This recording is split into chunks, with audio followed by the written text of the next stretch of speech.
வணக்கம். நான் இப்போ வீடியோ போட்டு ரொம்ப நாள் ஆச்சு. கண் திஷ்டி மை செய்கிறது எப்படின்னு அதுக்கு தகுந்த பொருளை பாருங்கள்.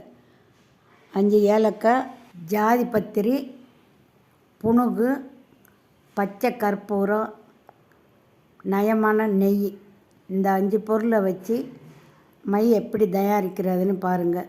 இந்த மை வச்சுட்டு போனால் கண் திஷ்டி போகும்.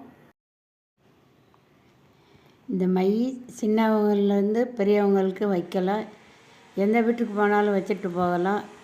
நேர் பார்வையை நம்ம நெத்தியில் தான் விழுகும். அந்த பார்வை படவே நம்மளோட திஷ்டி இதெல்லாம் கழிஞ்சிரும். நீங்கள் செஞ்சு இது போல் செய்யுங்க.